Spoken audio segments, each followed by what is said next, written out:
I've been doing work in anchor institutions, thank you, for 20 years now. I've been at 2 universities. I've actually been on the nonprofit community side. I've been a consultant in different cities. And I know there are a lot of things that theoretically sound great. I speak from the perspective of what it takes day in and day out to get the work done. And I represent a very ambitious president who has a particular opinion about this work. This is our approach. We actually take a broader view of what an anchor institution is. We're very interested in creating coherent cultures at universities. And I speak from a university perspective. I think it's true for hospitals too. It doesn't work institutionally if you silo yourself off. So part of the institution is concerned about the community, and part of the institution is concerned about knowledge development, and part of the institution is concerned about students. It's not sustainable. I've seen presidents come and go. I've come and gone. And you have to think about what the institutional culture is in order to have an effective network. So I speak from the perspective of an institution that builds into networks, whether it's nationally or whether it's locally, but about what it takes for us to be authentic in that space. So let me just step back, everybody's stepping back to say, why do you do this kind of work? And you know, the reason to do it is obvious. We have all invested billions of dollars in our physical plants. We can't move. When we talk about being a place-based institution, it really is about the capital that's been invested. We understand that we're an economic engine, but as universities and hospitals particularly, we're problem solvers. We have the intellectual capital. We have the ability to think it through. For many of us, as part of our missions, that is tied to our institutional future. It's tied to our fundraising. It's tied to our trustees. We always go back to our mission. For universities, we really think about this as educational. We are training young people to be tomorrow's leaders. If we can't live it, then our educational mission suffers. So it's all about us, right?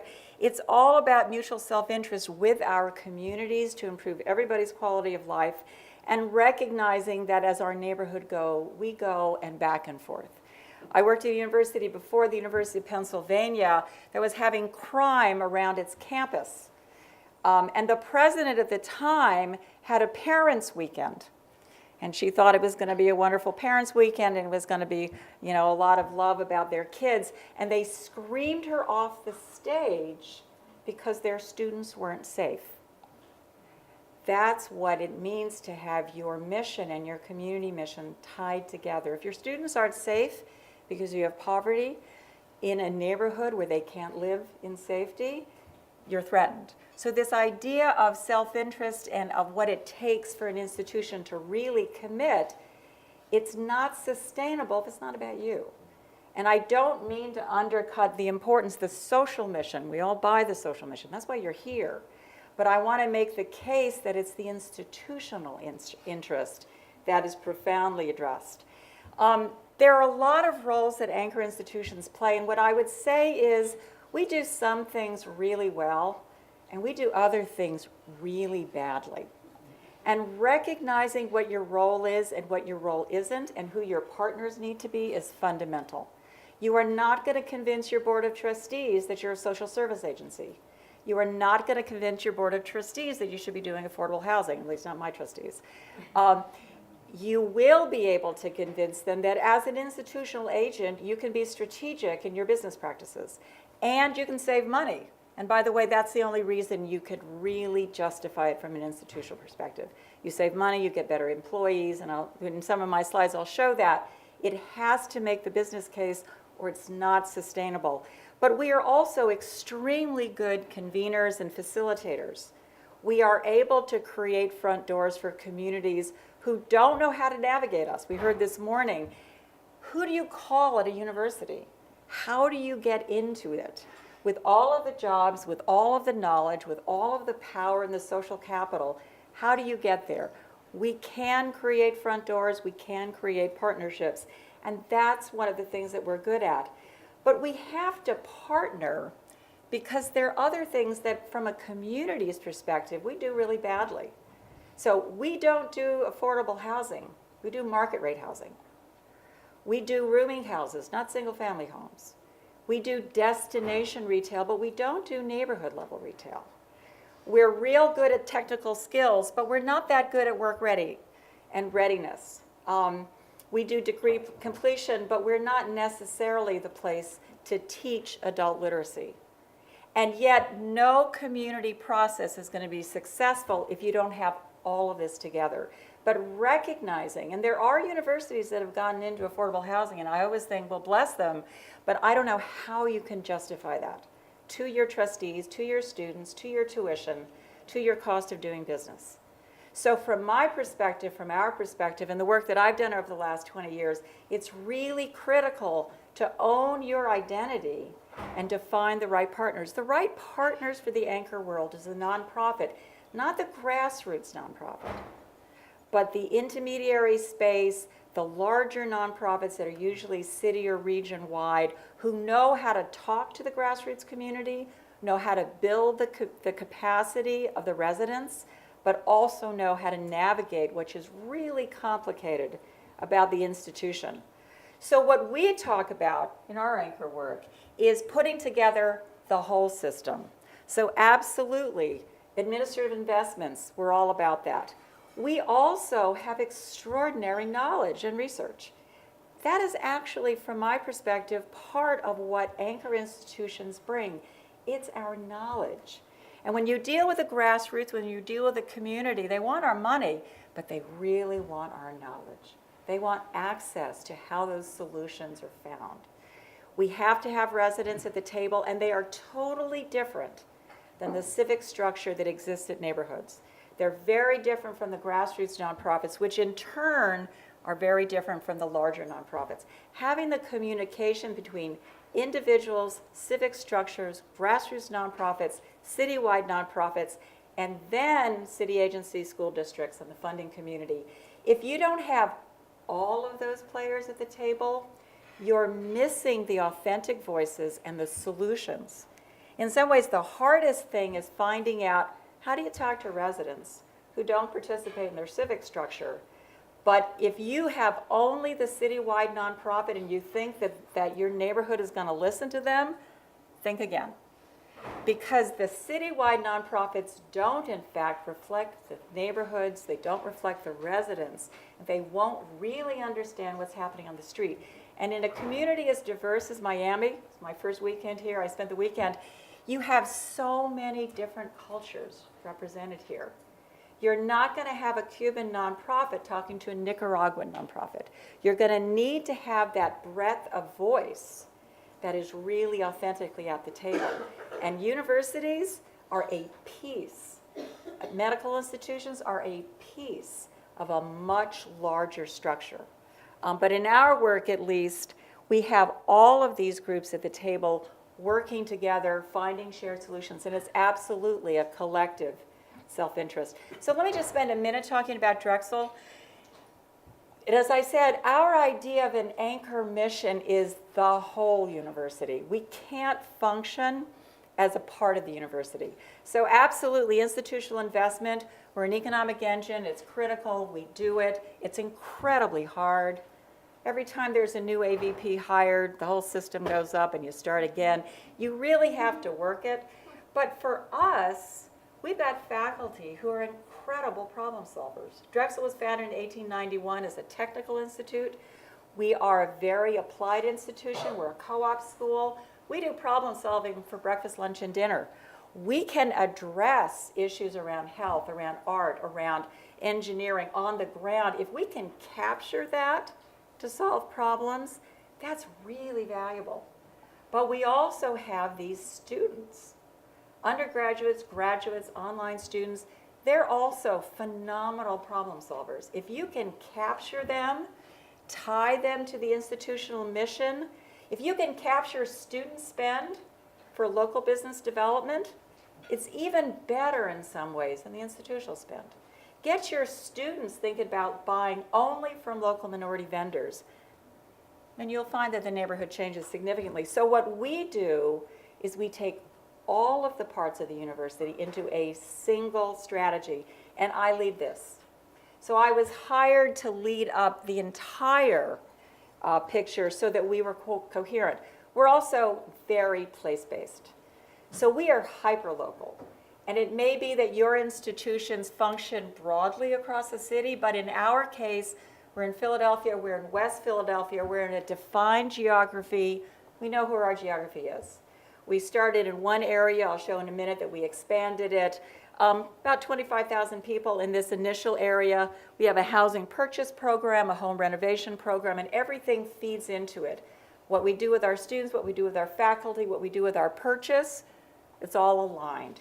It's all leveraging the other investments. So thinking about what your place is, draw a map. Know where your boundaries are. Understand what the community groups are, what are the neighborhoods, who are the people. You do the whole asset mapping to understand, and then pay attention to your place. Just real quickly, one example. This is my office. I have an office of about 35 people. I report to the president and the provost. I'm part of the cabinet for the president. I'm part of the dean's council for the provost. I have a trustee committee, a standing trustee committee on community partnerships that cares about economic development, it cares about students, it cares about faculty. And then I have multiple units in me, a number of different offices. This is one way of structuring, very centralized. But in our case, if we're going to have the faculty and the vice presidents and the deans and the student life folks all talking together, then it helps to be clearly structured so that the university is coordinated, so we can leverage our different pieces. It's going to be different in a hospital, but again, to act as a coherent institution. This is less relevant, I think, to this group, but just to say, we have a Center for Civic Engagement. We work with students. We work with community-based learning. We actually have a physical center in the neighborhood, university purchased, where it become the hub of our activity. So it's where we do job training. It's where we do adult basic education. It's where our law students represent individuals who are in danger of losing their homes. It's where our dance students teach dance. It's where our medical students do free clinic. It's where our culinary faculty and students teach healthy cooking. Everything happens. It's a 1.3-acre site, but it allows us, our HR department is there every week helping people apply for jobs. It allows us to have a physical presence in a neighborhood where the community is co-creating. We also have an opinion about this work, which is what are we actually trying to do? And for us, it's all about jobs today and jobs tomorrow. That's it. We have high unemployment, and we are trying to get to careers. We're trying to particularly get to careers in the fields that we as a university are creating. But we understand that it is a pipeline. We have a Promised Neighborhoods grant. We're all about cradle to career. But we have programs all the way through. And I'm going to start by talking at the end point, which is Jobs Tomorrow. Jobs Tomorrow are about jobs. It's about procurement, which creates jobs. It's about construction. Jobs Tomorrow is about education, where we start with 23 daycare centers in the neighborhood and we go all the way through to high school. But for us, there is a place where we're going, and everything we do, our economic development work, our procurement, our education, our outreach, it's all about this. So we have a single vision that we share across the university. Now, stepping back a little bit, why is this so important for us to be doing? Well, we, in our part of Philadelphia, are seeing an enormous amount of development. And we're very involved. As a multi-dimensional research university, we are actively creating the economy of the future. We're all about the innovation economy. We're all about medical science devices. We're all about smart fabrics, our latest thing. We're involved over the next 20 years in about $5 billion worth of development. It's a very exciting time. And you see the city of Philadelphia just really revving up in so many ways. We have a major development called Schuylkill Yards down there. 8 million square feet of development, $3 billion worth of development investment right next to the 30th Street station, third busiest train station, Amtrak station in the country. Enormous potential. It's just starting with parking lots. In the next 20 years, it's going to look like this. Incredibly cool. And the businesses that are going to be flocking to Philadelphia the way they are to Miami, this is the future, right? We want to attract those incredibly innovative companies. That's where the workers are coming from. That's where the future of the economy in the country is, and we are driving that. So what's the problem? The problem is that in 2014, we were designated as a federal promise zone. So our neighborhood has poverty of 48%, and our neighborhood has unemployment of about 14%. And for us to be working on the one hand of the university to drive an innovation economy, and on the other hand, to be in the middle of a promise zone, we can't, as an institution, be coherent if we can't connect the dots. So our driving mission as an academic institution, I'd say the research that goes into the healthcare industry is as dynamic. If we're not paying attention to these things, then we're totally schizophrenic. So in our case, and we've heard it for Miami too, the wages are low, educational attainment, the education level in our neighborhood is about the 4th grade. The jobs are there, but they're not accessible to the community. So, here we are in a city like Philly, you've got it in Miami too. There are lots and lots of jobs happening. And we've got incredible high unemployment in our neighborhoods. We've got a lot of new residents coming in, and we've got more and more home ownership, and yet we've got a loss of affordability. And we've got the displacement of existing homeowners more and more. And the anxiety about this is even greater. The business opportunities are growing. We've got a lot of businesses starting and a lot of good stuff happening. But in fact, at the neighborhood level, retail is really stagnating. It's dead. And you see that with block after block of neighborhood level dying, even while, and I was at Wynwood Walls yesterday, even while you see new businesses coming into parts of town.